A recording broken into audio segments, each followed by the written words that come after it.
Welcome back to my channel, Beauty at Any Age 7.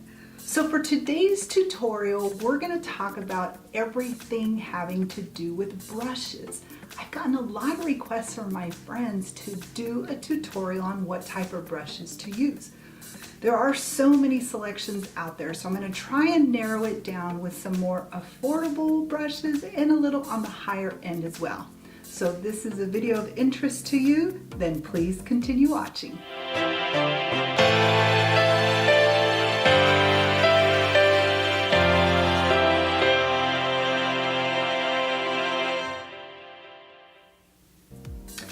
Now let's get into some brushes. I'm actually going to start first of all with the brushes that I use based on how I apply my makeup. Now before I go into the brushes, let me just say this. You may think there are a lot of brushes that you use, Priscilla, in your tutorials, and I do use quite a few brushes. In fact, I have quite a few, probably over 100. Now you definitely don't need that many. I would say between 5 to 10 brushes should be enough for you to get started with your makeup applications. So let's first start with eyebrows, which is really the first thing I do when I'm doing my makeup. So I use the Morphe R45. As you can see, it's a really small, very detailed brush here, and it's really good for when you just want to get that real precise application here, and then really just start to, kind of makeshift little hairlines throughout your eyebrows. I really recommend this brush. In fact, I'm going to be referring some to my notes because I actually wrote down prices for everything that I'm going to show you. So the next thing I do after I do my eyebrows is I put on my eyeshadow. You really need about 3 brushes to do your eyeshadow looks. Now I'm going to have little sections in this video called bonus sections, meaning these are brushes that you don't have to have, but they're really nice to have if you're going to do a good makeup look. Part of good makeup application is the brushes. There are synthetic brushes and there are brushes that, let's say, are more like real hair. It's actually goat hair. And I know that sounds a little eerie for some who really don't want any type of animal type products. But the goat hair, really, I understand, is they just shave off the stomach area of a goat and place them on a brush. Well, the challenge with using brushes that are like a goat hair type brush is a product that you apply. Let's say you used a foundation brush that is made of goat hair. It's gonna soak in a lot of the liquid foundation, and so you might not have a lot left when you're putting it on your face. I really highly recommend synthetic brushes. For some reason, I am uber hot because of these lights. Sheesh! And I ain't even going through the change yet. So let's talk about blending brushes first. Now I have 2 blending brushes. The first one that I'll talk about is the MAC 217 brush. You can see here, it's just a really round brush right there, and it's very good to get in right here as you're blending in your initial color of eyeshadow. I call it a transition color, so it's very good to getting in there and just blending really well. Now the challenge with the 217 is it is $25.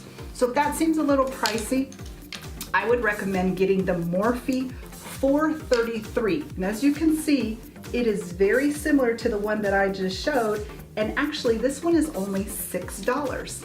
So I'll put it side by side, and as you can see, they're pretty similar in size. They're actually great. They apply eyeshadow just the same, so I highly recommend one of those brushes.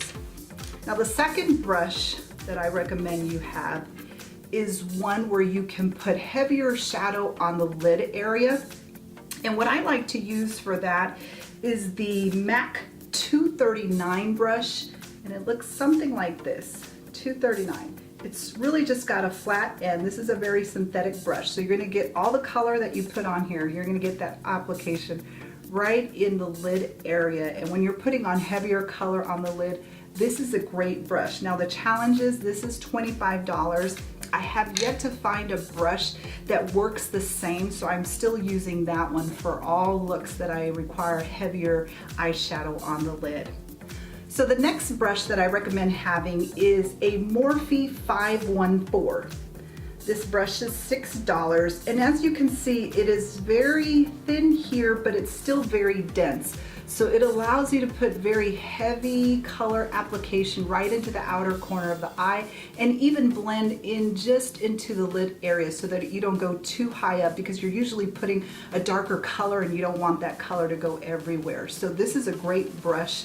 I highly recommend it. Now remember, I mentioned I'm going to add some bonus type brushes. It's up to you whether you want to purchase these brushes. It is not necessary, but I do recommend them. And these brushes are really for, so let's say you want to apply a highlight in the brow area. Now the brow bone is right here. And typically you're going to apply a lighter, more like a highlight color there.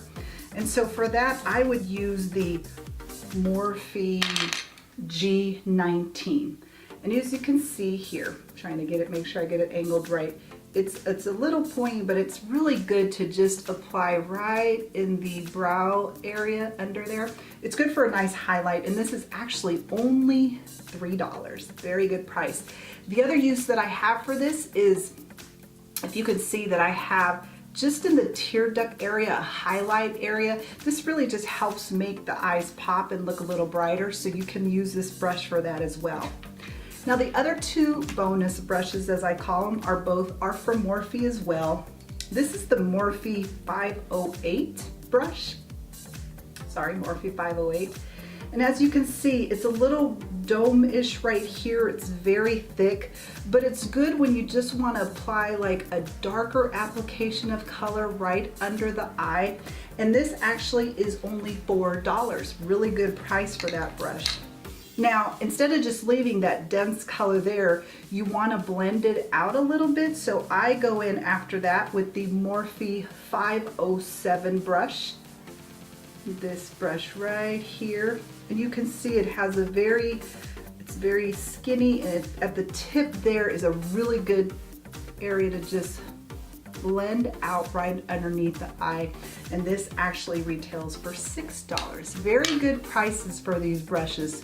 Those aren't necessary, but if you want a complete eyeshadow look, then I recommend those brushes as well. So let's talk a little bit about foundation brushes. I'm going to show 4 different types, and I usually only use one, and you only need one, but it depends on what your preference is. This is a Real Techniques foundation brush. A lot of people like this brush because it gives you wide application. You can really put your foundation on really, really fast with this. It's not my preference because it still is a little streaky, and it really does take some time to blend out the foundation. So I have it, I've used it before, but it's not my preferred. It is actually $20, so it's a little pricey as well. And then there are some people that like these types of brushes. This is the MAC 190 brush. Now the 190 brush is actually very expensive. This retails for $35. Not my preferred choice. So typically people like to apply the foundation with this. The only problem is it is very streaky. Now it does put on a nice application of the foundation, but it gets a very streaky look. So if I do use this, I actually go in with a beauty blender just to blend it all in after that. So again, not my preferred, but you may like it for your skin type. The third one is the Morphe 439. Now, as you can see, this is a very dense brush, synthetic brush, and you can apply your foundation and then just rub it in like this and get it really packed into your face very nicely. Now, again, same thing with the other 2 brushes. This may not have a real perfect application, so if I do use it, I also go in with my beauty blender just to get a smoother look of foundation. So speaking of which, now this brush actually retails for $14, so not too bad. Definitely a cheaper option than the MAC and the Real Techniques one. Now, I'm embarrassed to say this because I used this today, so it's a little dirty, but this is my go-to. I use a beauty blender to blend my foundation. Now, a lot of people don't like it as much because it's a sponge, so it soaks in some of the foundation, but it still gives a very flawless look, and I highly recommend using this. Now, this also retails for $20, but there is a cheaper option, and it is a Real Techniques. Now, I've used this one as well, and it works just as good as a beauty blender. The beauty blender is still my favorite, but this one is a really cheap option. It retails for $4.89. You can find this at any Walgreens, CVS store, Walmart, they're everywhere. Now, before we move on to contour brushes, let me just add a little bonus section here. I wanted to talk about this little guy right here called a Super Blender from Ulta Beauty. This is a great sponge for when you apply under eye concealer. You can take this and just go under real tightly, and it gives a real flawless blend. Now, the reason I say this is bonus is it's not necessary. It's only about $4 or $5, so it's very inexpensive. You could just take your finger and blend in the concealer, but I definitely like the outcome of using this little brush. I'd like to also talk about the Real Techniques, or what do they call this, Set and Spotlight brush. So once I apply my under eye concealer, I do like to set it. Now, I don't like to bake, so I don't have too much powder under my eye, but I do like to set it with a powder, and I use this just to go under the eye and set it right under here. It works really nicely. Now, this came in a package deal, so there was another brush that I'm going to talk about, which is my contour brush, and the two brushes together, and I believe a Real Techniques sponge came with it as well, retailed for $19.99. So you may want to try and go online and see if they still have that. Okay, moving on to contour brushes. So as I mentioned, the one that came in that previous pack is the Strobe and Blend brush. Now, as you can see, it's got kind of like a little half dome-ish type thing, but it's perfect to just get right under here as you're blending your contour. And I'm going to be doing another video on how to contour and highlight, and so I'll get into more details about this, but this is an excellent brush for just getting that real sharp contoured look. Another contour brush that I like to use is the Morphe R10 brush. And as you can see, it's got a nice little domed edge here. Also very good for blending out the contour right in this area. And this one actually retails for $17. So not too bad of a price. These Morphe brushes are very inexpensive, and I highly, highly, highly recommend them. So let's talk a little bit about bronzing. After you've contoured your face, you can go in with a powder bronzer just to give it a little more definition into your face. For that, I like to use the Morphe E3 brush, and you can see it's very dense, but it also has kind of a pointy area here. And again, it's just really good for when you're applying any type of bronzing all around this area. I love this brush, and this one actually retails for $17. Now, again, this is the bonus part that I'm going to talk about. Now, anytime I say a bonus part, it's not necessary that you have these brushes or sponges, but they're really helpful in completing your makeup look. This is the Sigma Edge Kabuki brush, and it retails for $25. Now, what I really like, and look, it's kind of like a little triangular look. What I really like to use this for is when I want to, so let's say you've applied your contour and your powder bronzing and it gets too far down and now it's in this area here. I like to take some translucent powder, any kind, and then just dip it in here, and then I just go right under here, and it just gives a really sharp line, and then I immediately remove the powder. I don't keep it there. I think I mentioned earlier it retails for $25, so it's kind of pricey, but I do have a less expensive option for you, and it is the Morphe, they call it the Morphe Highlight and Contour Sponge.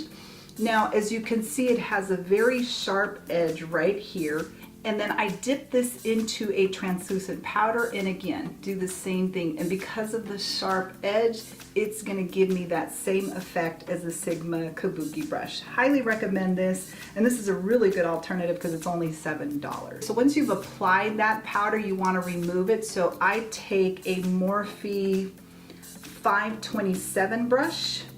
And you can see it's very fluffy and round. And I just take that and remove any excess powder that I've applied with the sponge or the Kabuki brush. So when you're thinking about a blush brush, you do want a brush that is a little fluffy so it doesn't have a heavy application of blush. Now I've had a lot of trouble finding one, and I actually love this brush that I use. And you can see there's no number to it. And it's kind of, again, it's very fluffy though, but I like the way it's cut. And I just take it from, usually I apply my eyeshadow right in here. It's great, it doesn't give too heavy of an application. Now this brush came from a set called Vanity Planet. And I'll talk a little bit more about that in just a second. So great, great brush. I haven't found any other blush brush that I like on the market, and I've tried quite a few, but this one definitely is one of the best. Now we're down to our final two brushes. So I'm gonna call this also bonus because it's not necessary that you have these brushes, but it's always good to have them if you decide you want a more complete makeup look. I do something called highlighting, and that is I like to highlight the upper side of my cheek right there, and sometimes right down the nose area. And what I use for that is the Morphe 501 brush. And as you can see, it's tapered here, very fluffy, but it's very light, so it's not going to put a lot of heavy application, and I just put it right here. This actually retails for $8. You can also use any type of fan brush, such as the one that came in my Vanity Planet pack. And again, that can just go very lightly here, won't put heavy application. So let me talk a little bit about Vanity Planet. They have a 15-piece set brush that retails for $29.99. I highly recommend this for a new beginner. So if you're just starting your makeup application or you're interested in makeup and you want a good starter brush set, then Vanity Planet is definitely the one you want to use. I've definitely used a lot of their brushes. I don't have them here today because I just didn't want to overwhelm you all with brushes, but they are very good brushes and a great beginner set for you. Another really good set too is the Morphe 702. They call it the eyeshadow 12-piece set, and that retails for $25. And that's gonna have most all of the brushes, if not the exact ones, very similar to the brushes that I talked about for your eyeshadow application, including the bonus section that I talked about for eyeshadows as well. That's a great set, and I highly recommend that as well. This is just to start building up. I probably have over 100 brushes if I didn't mention that before, so you don't need a lot of brushes. You just need, like I said, between 5 and 10 to start your makeup application. So now for the final section in this video, let's talk about cleaning brushes. Again, somebody asked me recently, how often do you clean your brushes? I actually clean them about once a week, and I don't go any longer than 2 times per month that I wash my brushes. And what I like to use is the Sigma, it looks something like this. This is a Sigma cleaning mat, and this retails for $25. It seems a little pricey, but it's really helpful because you can see it has little wedges here. Usually you want to use an antibacterial soap. And I take a little bit of the soap and then just rub it like this in circular motions, and it gets all the color off. It works beautifully. Then I rinse off the brush and then just set it to dry. So I highly recommend that as a starter. Before I have the mat, I actually would just take a little bit of bacterial soap, put it in my hand, and then I would just do these circular motions. Now I probably didn't get all the color off the eyeshadow. The matte really helps to get the full color off of your brushes. So that's it. That is the video on brushes. I hope you found it very informative. So I hope you take an opportunity to go out and maybe purchase one of the brush sets that I discussed, or just accumulate your brushes over time. I didn't get all my brushes at once. I've accumulated my brushes over time, and I've tried a lot of different brushes. So far, I'm a huge fan of the Morphe brush collection. Thank you so much for watching today. Enjoy your President's Day, and I will see you all at the next video. Bye.